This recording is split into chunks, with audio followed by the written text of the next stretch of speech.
about the American healthcare system. He's responsible for piquing the interest of many students, including myself, in the healthcare debate.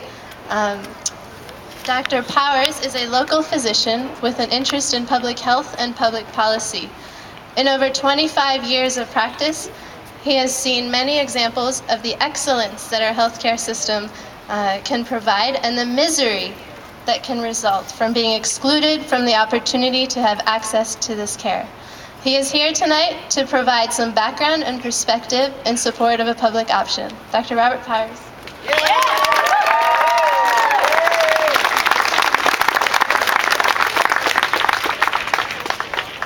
Thank you all. Delighted to have the opportunity to come out and speak. I agree with those who've described the American healthcare system as not healthy, not caring, and not much of a system. There are problems with access, cost, and quality that affect all of us. Perhaps the most disturbing is the knowledge that somewhere between 50 and 100 million Americans are chronically underinsured or completely uninsured. This is more than inconvenient for these people. There's a great body of evidence that supports the notion that the uninsured suffer disproportionately from acute and chronic illness and live shorter, sicker lives. In a wealthy and generous nation, we shouldn't tolerate this sort of treatment of our fellow citizens and this level of inequality. For the first time in many years, we have an opportunity for significant progress and improvement. This is an issue that languished for more than 15 years at the federal level, and now it's finally back on the front burner. The government representatives are debating the direction of healthcare reform. They need to hear that there is considerable support for a viable public option.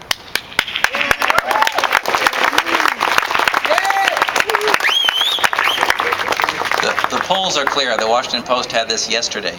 The majority of American voters are in favor of this and in favor of government involvement in this aspect of health. A lot has been said about fear. We should fear the government being involved in this. I don't agree with this a bit. History has shown us that each time the government gets involved in healthcare, the result has been improved access and better care and better health for the target audience. If we go back 30, 40, 50 years, we see Medicaid, Medicare, the Veterans Administration, military medicine, Native American health, and the Public Health Service, all of which have provided excellent examples of the appropriate role of government in improving the health of certain American citizens. This is not something the government should stay out of. The government's in it, the government is helpful, and the government can provide more help if they will just follow the lead that they've set themselves.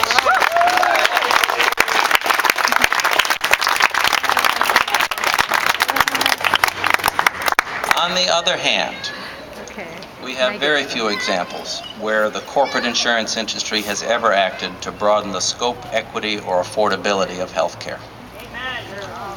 It seems unlikely that they will move forward on their own to rectify the inequities.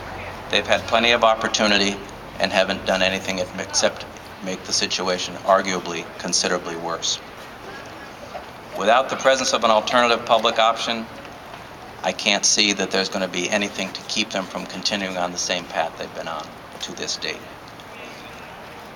Every American deserves basic, affordable health care. An excellent way to move in that direction is to guarantee them access to a robust, publicly funded plan.